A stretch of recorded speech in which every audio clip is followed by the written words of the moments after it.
მოგესალმებით, მე კოტე თოდუა ვარ, დღეს ვისაუბრებთ როგორ მივიღოთ სწორად ომეგა-3, რა დროს არის საჭირო და რა დროს გვაქვს გადაჭარბებული მოლოდინები.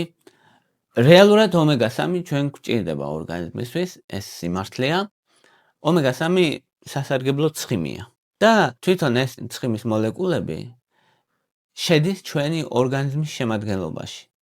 აი, როგორც ჩვენი საშენი მასალა, ჩვენი უჯრედების მემბრანებისთვის მონაწილეობს ამ მემბრანების პლასტიურობაში და სტრუქტურაში. ან ჩვენი შემადგენელი ნაწილია და ყოველ დღე რაღაც რაოდენობა გვჭირდება. მეორე მხარეც აქვს ომეგა-3-ს, მარტო სტრუქტურის ნაწილი არ არის. ომეგა-3 ამცირებს ანთებას ორგანიზმში და ანთებით მედიატორების ბალანსს არეგულირებს და ამ კუთხითაც აქვს თავისი მნიშვნელობა. და რაც ომეგა-3-ზე ძალიან მარტივი წესი უნდა გვახსოვდეს, არის რომ სამი ფორმა შეგვხვდებათ. ერთი არის ALA, ანუ ALA, მეორე არის EPA, ანუ EPA და მესამე არის DHA. ეს სამი ფორმა არსებობს და ძალიან მარტივად რო დაიმახსოვროთ, ALA წარმოიდგინე რომ არ გვჭირდება არაფერში, არ გვჭირდება არა აზრი არ აქვს, იმიტომ რომ კი სასარგებლოა, მაგრამ მნიშვნელოვანი სარგებელი ორგანიზმს არ მოაქვს და შუალედური პროდუქტია, მოკლედ უნდა გარდაიქმნას ორგანიზმში EPA და DHA-თ, მაგრამ ძალიან მცირე რაოდენობით გარდაიქმნება და მოკლედ ეს ALA-ს რო ამბობენ, ჩათვალე რომ ძალიან ცოტა სარგებელი აქვს. EPA-ს, ანუ EPA-ს როცა ამბობენ ხოლმე, მაგას აქვს სარგებელი განსაკუთრებით გულისთვის და სისხლძარღვებისთვის, ანთებას ამცირებს. და DHA არის მნიშვნელოვანი ტვინისთვის, ნერვებისთვის, თვალისთვის, ბადურის განვითარებისთვის და ასე. მათ შორის ნაყოფისთვისაც ძალიან მნიშვნელოვანია. ანუ EPA გულისთვისაა, DHA ტვინისთვის არის, სხვანაირად რომ ვთქვათ. და ახლა ვთქვათ, ომეგა-3 და თევზის ქონი არის თუ არა ერთი და იგივე, რადგან ხშირად ვყიდულობთ თევზის ქონს ომეგა-3-ად. უმეტესად ერთი და იგივეა, ყოველ შემთხვევაში არსი იგივეა, კი თევზის ქონი შეიცავს ომეგა-3-ს, EPA-ს და DHA-ს. ოღონდ კონცენტრაციებშია სხვაობა და კიდევ თევზის ქონი სხვა რაღაცებსაც შეიცავს. კონცენტრაციებშია სხვაობა, როგორ რომ ახლა 1000 მილიგრამი რო აწერია თევზის ქონს, ის შეიძლება შეიცავდეს დაახლოებით 300 გრამ EPA-ს პლუს DHA-ს. ანუ ჯამში ომეგა-3 1000 მილიგრამი თევზის ქონიდან იქნება დაახლოებით მე-13, დაახლოებით. ეს არ არის ცუდი, ნორმალურია. ნორმალურია განსაკუთრებით თუ ადამიანს უნდა რომ უბრალოდ დეფიციტი შეივსოს, თუ თევზს არ ჭამს საკმარისი რაოდენობით და უნდა დეფიციტი შეივსოს, მაშინ მისაღებია. მაგრამ თუ კონკრეტული დაავადების მკურნალობა უნდა, ეს დაბალი კონცენტრაციაა. ახლა როდის უნდა მივხვდეთ საკმარისი რაოდენობით ვიღებთ თუ არა თევზის ქონს, ან ომეგა-3-ს. მარტივი ტესტი ესეთია, რომ თუ კვირაში ორჯერ თევზს ჭამ, განსაკუთრებით ცხიმიან თევზს, სარდინები, ორაგული, სკუმბრია, ქაშაყი, ანჩოუსი, კალმახი, მიდიები, მოკლედ ბევრი თევზი შეიცავს ომეგა-3-ს. თუ ამ თევზებს ჭამ კვირაში ორჯერ, მაშინ არ გჭირდება ცალკე თევზის ქონის მიღება და არც ომეგა-3-ის მიღება ცალკე არ გჭირდება. თუ არ ჭამ, მაშინ გჭირდება. დაახლოებით რეკომენდირებული რაოდენობა EPA-ს პლუს DHA-ს არის 500 მილიგრამი. დაახლოებით სხვა გაიდლაინებით სხვა დოზები წერია ხოლმე, მაგრამ დაახლოებით რო ავიღოთ რაც რო გავასტანდარტოთ, დაახლოებით 500. ზოგიერთ შეიძლება 300 თუ ალაგ-ალაგ თევზსაც ჭამ. ეხლა რაშია საქმე? უმეტესი თევზის ქონი რასაც ყიდულობ, 500 მილიგრამს არ შეიცავს. ჯობია რომ 1000 მილიგრამიც იყოს ეს EPA-ს პლუს DHA, მაგრამ 1000 მილიგრამი თევზის ქონი არ ნიშნავს 1000 მილიგრამ EPA-ს პლუს DHA-ს. აი ეს ყველაზე მნიშვნელოვანი რაც უნდა ვიცოდეთ, ამიტომ ეტიკეტს ყოველთვის უნდა უყურო, რამდენი EPA პლუს DHA-ია თითო კაფსულაში. ან ორ კაფსულაში გაჩნია რამდენს იღებ. აქ კითხვა არის ხოლმე, რომ ეს ვინაიდან თევზის ქონი ომეგა-3 მიიღება თევზის ქონისგან, არის თუ არა შეგვიძლია თუ არა მივიღოთ მცენარეებისგან. მცენარეებისგან ერთადერთი რისი მიღებაც შესაძლებელია პირდაპირ DHA-ისთვის განსაკუთრებით, ეს არის ალგის ზეთი და ვეგეტარიანელებს შეუძლიათ. ეგ არის ყველაზე კაი ვარიანტი, მოკლედ ალგის ზეთი. მაგრამ რაც შეეხება იმას სელის თესლი, ჩია, ნიგოზი და ასე, ეგენი შეიცავს ომეგა-3-ს ALA-ს ფორმით, ანუ ALA-ს ფორმით, რაც წეღან თქვით. ცუდი ის აქვს მაგას, რომ ძალიან ცოტა გარდაიქმნება EPA და DHA, ძალიან ცოტა გარდაიქმნება და იმდენად შენ ვერ შეჭამ ისეთ დოზებს ახლა ამ სელის თესლს და ჩიას და იმას, რომ საკმარისი რაოდენობით ALA მიიღო, რომ მე ის საკმარისი რაოდენობით გარდაქმნას DHA და EPA-ით, ამიტომ დიდი აზრი არ აქვს, მოკლედ.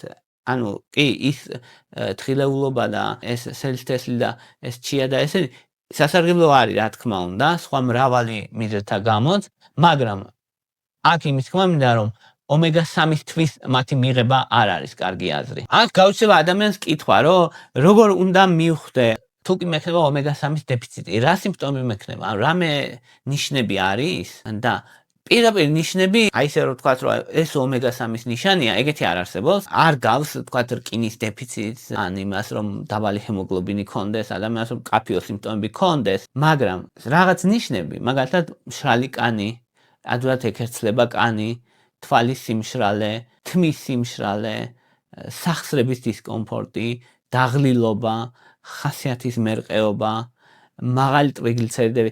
აი ესენი შეიძლება მიუთითებდეს, რომ ადამიანს ომეგა-3 აქვს ნაკლები ორგანიზმში, მაგრამ ეხლა რა სიმპტომით ჩამოთვალე, ახასიათებს უამრავ სხვა დაავადებასაც. ამიტომ თუ ადამიანს უბრალოდ თვალის სიმშრალე აქვს, არ ნიშნავს, რომ მაინც ომეგა-3-ის დეფიციტი აქვს, მაგრამ შეიძლება ომეგა-3-ის დეფიციტიც ჰქონდეს. ახლა, აი თუ ვთქვათ ადამიანმა თქვა, რომ არ ვიცი ხა ეს ომეგა-3 დეფიციტი მაქვს თუ არა, მაგრამ მაინც მინდა რომ მივიღო ომეგა-3, რა დოზებია ამ შემთხვევაში რეკომენდირებული? მარტივად 500 მილიგრამი EPA plus DHA. ეგ არის დღიური დოზა. თუ თევზს იშვიათად ჭამს ადამიანი, თუ თევზს საერთოდ არ ჭამს ადამიანი, მაშინ 1000 მილიგრამი EPA plus DHA მინიმუმ 8-12 კვირა. ზოგადი კვებითი მხარდაჭერისთვის შესაძლებელია უფრო ნაკლებიც, მაგალითად, თქვათ 250 მილიგრამი, 300 მილიგრამი, მაგრამ 500 მილიგრამი ჯობია. და აქ კითხვაც არის ხოლმე რომ ეს რო ამბობ რომ EPA plus DHA უნდა იყოს 500 მილიგრამი, ანუ როგორ ასე თანაბრად უნდა იყოს თუ როგორ. ზოგადად მიიჩნევა რომ EPA ცოტა მეტი უნდა იყოს ხოლმე და EPA არის ცოტა მაღალი დოზა, ანუ 3-2-თან ფარდობით არის ხოლმე ხშირად. თუმცა ზოგჯერ არის თანაბრადაც 50-50-ზეა, ანუ ისეთ შესაძლებელია, ასეთ შესაძლებელია, თუმცა სასურველია რომ EPA იყოს ცოტა მაღალი დოზით ვიდრე DHA. და ახლა იტყვის ადამიანი რომ აი რა ვიცით დადასტურებულად სადაც არის ნამდვილად რომ აი ვიტყვის რომ ნამდვილად ეფექტურია ომეგა-3. სად არის მისი ესეთი ადგილები? პირველი არის ტრიგლიცერიდები, როცა აქვს ადამიანს მონტებული, ანუ ქოლესტერინის ლიპიდების სპექტრომ გაიგებს ადამიანი, იქ არის ერთ-ერთი მაჩვენებელი ტრიგლიცერიდები და ტრიგლიცერიდების დონე თუ არის მომატებული, მან მოქმედებს რეალურად ომეგა-3. ტრიგლიცერიდების დონეს შემცირება შეუძლია დაახლოებით 30%-ით. ოღონდ მაღალი დოზებით. ანუ პრობლემა ეგ არის, რომ თუ ომეგა-3-ს მიიღებს ადამიანი მაღალი დოზებით, მაგ შემთხვევაში მუშაობს კარგად. დაბალი დოზებით ეგრე კარგად არ მუშაობს. მაღალი დოზები რამდენია? მაღალი დოზა არის 4 გრამი დღეში. მაგრამ ეს 4 გრამი დღეში ჩვეულებრივ თავის ინიციატივით ადამიანმა რომ მიიღოს ძალიან მაღალი დოზაა და ექიმის მეთვალყურეობაა საჭირო მოკლედ მაგისთვის. შესაბამისად, მხოლოდ ლიპიდების სამკურნალოდ 4 გრამი დღეში ომეგა-3 როგორც წესი არავინ არ იღებს. გარდა კვლევებისა. კიდე მოქმედებს წნევაზე. წნევაზე თორემ მოქმედებს ცოტა, ან დადებითად მოქმედებს, ამცირებს წნევას. დაახლოებით 2-4 მაჩვენებლით ამცირებს, მაგრამ ესეც არაა ძალიან ისეთი მაჩვენებელი დიდი და აქაც შედარებით მაღალი დოზებითაა საჭირო, განსაკუთრებით EPA. ანუ EPA არის აქ მთავარი მოთამაშე, თუმცა გულის წნევას ამცირებს, რაც კარგია, მნიშვნელოვანია და განსაკუთრებით ადამიანებს რომელსაც ხშირად აქვს კომბინირებული ეს მაღალი ქოლესტერინი, ტრიგლიცერიდები მომატებულია და თან აქვს მაღალი წნევა და ამ შემთხვევაში არის ყველაზე კარგი. ანუ თუ ადამიანს აწუხებს მაღალი წნევა პლუს ტრიგლიცერიდები მომატებული, ყველაზე კარგი არჩევანი მაგ დროს არის ომეგა-3-ის მიღება. შემდეგი მიმართულება, სადაც ომეგა-3 გამოიყენება, არის ხოლმე ორსულები, რადგან ორსულებში ბავშვის ნაყოფის განვითარებისთვის მნიშვნელოვანია რეალურად ომეგა-3 მიიღოს ადამიანმა საკმარისი რაოდენობით და აქ არის მნიშვნელოვანი ერთი რამ, რომ თუ ორსული გადაწყვეტს ომეგა-3-ის მიღებას, უნდა არჩიოს ფორმა, რომელიც იქნება მხოლოდ ომეგა-3 და არა თევზის ქონი, რადგან თევზის ქონს ხშირად აკეთებენ ხოლმე ღვიძლისგან, ან თევზის ღვიძლისგან და ის ავიტამინს შეიცავს დიდი რაოდენობით და ეს ორსულებში არ შეიძლება. ამიტომ თუ ორსულს უნდა რომ მიიღოს ომეგა-3, ჯობია რომ პირდაპირ EPA plus DHA ფორმულა მიიღოს, ანუ ეგეც უნდა მოძებნო. არის ბევრი Amazon-ზეც და სხვა ადგილებშიც იყიდება, მათ შორის ქართულ ბაზარზეც არის რა თქმა უნდა. ახლა როგორ მივიღოთ სწორად ომეგა-3 დღის რა მონაკვეთში და ასე. პირდაპირ დიდი მნიშვნელობა არ აქვს დღის რა მონაკვეთში მიიღებ, თავი რეგულარულად მიიღო, თუ მაღალ დოზას იღებ დღეში 2 ჯერ დილას საღამოს და სასურველია რომ საკვებთან ერთად, ცხიმთან ერთად და სასურველია ჯანსაღ ცხიმთან ერთად, ავოკადო, ზეითუნის ზეთი, თხილეული რძის პროდუქტები, კვერცხთან ერთად. ანუ ცოტა ცხიმიან საკვებთან ერთად, რომ უკეთესად შეიწოვოს. არსებობს სხვა ფორმულირებები, რომ ანუ ეს ესეთი ფორმა, ომეგა-3-ის ის ესეთია. მოკლედ მაგაში სხვაობა არის, ზოგი ცოტა უკეთესად შეიწოვება, ზოგი ცოტა უარესად შეიწოვება და ფასებს შორის დიდი სხვაობაა ხოლმე და დიდი მნიშვნელობა არ აქვს, ანუ როგორც წესი, საკმარისი რაოდენობით ყველა ფორმა შეიწოვება.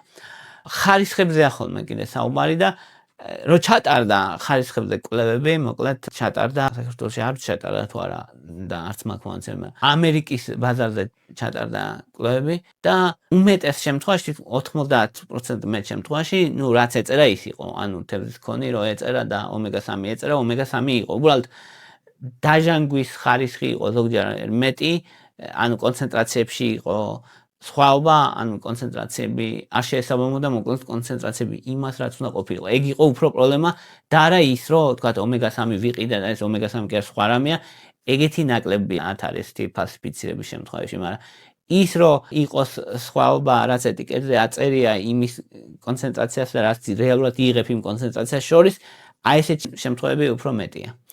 საშუალო ხანგრძლივობა რა არის ომეგა-3-ის მიღების? არის 8-12 კვირა, წნევის შემთხვევაში 10 კვირა მინიმუმ, სახსრების შემთხვევაში 12 კვირა, ანუ 3 თვე დაახლოებით რა, 3 თვე დაახლოებით უნდა მიიღო.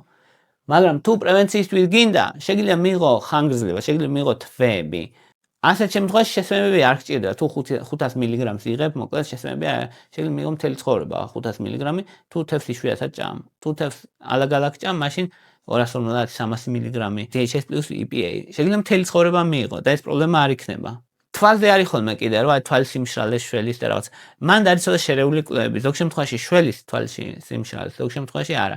ვერ იტყვის ზუსტად რომ გადაწყვეტით რომ შველის, ზოგი აღნიშნავს რომ შველის. შესაბამისად, ასე ვისაც თვალის სიმშრალე აწუხებს ხოლმე, იქ მნიშვნელოვანია. კოგნიტიური ფუნქციების გაუმჯობესებაზე იყო კიდე ეს კვლევები არის. აქაც არის ცოტა შერეული შედეგები, ანუ არის კვლევები რომელიც აჩვენებს რომ აუმჯობესებს, არის კვლევები რომელიც აჩვენებს რომ ნაკლებად ეხლა ალცჰეიმერის დაავადებიან ადამიანებში რეალური ეფექტი ძალიან ნაკლები არ ქონდა. შესაბამისად, ანუ ვერ ვიტყვით რომ რაღაცა პანაცეაა, მაგრამ ნამდვილად არის ის, რაც მოქმედებს. ანუ საკვებ დანამატებში ხომ არის ხოლმე ის, რომ გვჭირდება ჩვენ საკვებ დანამატი ისეთი, რომელიც მუშაობს და აი რომ მუშაობს, ეგეთი ნამდვილად არის. მაგრამ პანაცეა ნამდვილად არ არის. აი ეს არის. მაგრამ ჯამში ის არის ხოლმე, ან საკვებ დანამატებიც და ანუ აი რედიენტზეც ვიტყვი, რომელიც ჩემი შემოტანილი პრეპარატია, რედიენტი წონის კლების ის. და რაშია საქმე, რომ საკვებ დანამატებს ჩვენ იმიტომ კი არა ვიღებთ, რომ რაღაც ჯადოქრობას ველოდებით. ეს არის დახმარება. ან ჩვენი ორგანიზმის არის დახმარება. ჩვენ ორგანიზმს სულ ჭირდება დახმარება. ჩვენი ორგანიზმი არ არის აგებული 1-0-ის პრინციპით, რომ ისა ან აბსოლუტურად რაღაცა მუშაობს, ან აბსოლუტურად რაღაცა არ მუშაობს. არა. ჩვენი ორგანიზმი მულტიკომპონენტურია, ძალიან ბევრი ფაქტორი მოქმედებს ჩვენზე, ძალიან ბევრი ფაქტორი და ძალიან ბევრ ფაქტორს აქვს როლი. ცოტას რო რაღაც ამაში დაეხმარები, ცოტას იმაში დაეხმარები, ჯამში ეს დიდი დახმარება გამოდის. ამისთვის გვჭირდება ჩვენ საკვები დანამატები რეალურად, რომ კომბინირებულად დავეხმაროთ და არა რაღაცა სასწაულს ველოდეთ. და ვის ჭირდება სიფრთხილე ომეგა-3-ის მიღებისას, თუ ადამიანს აქვს არითმიები, განსაკუთრებით წინაგულთა ფიბრილაცია, მაგ დროს არის სიფრთხილე საჭირო, ან სისხლდენის მნიშვნელოვანი რისკი, ან დაგეგმილი ოპერაცია, ასეთ შემთხვევაში, ან თევზის პროდუქტებზე ძალიან ძლიერი ალერგია, ასეთ შემთხვევაში უნდა მოერიდოთ ომეგა-3-ს. ასე თუ იღებთ პრეპარატებს, მაგალითად ვარფარინს, აპიქსაბანს, რივაროქსაბანს და ეგეთ პრეპარატებს, ასპირინს, მაშინ ფრთხილად უნდა იყოთ. იმიტომ რომ შეიძლება სისხლდენის რისკი გაზარდოს განსაკუთრებით მაღალმა დოზებმა. დაბალი დოზები როგორც წესი არაფერს არ აფუჭებს რა.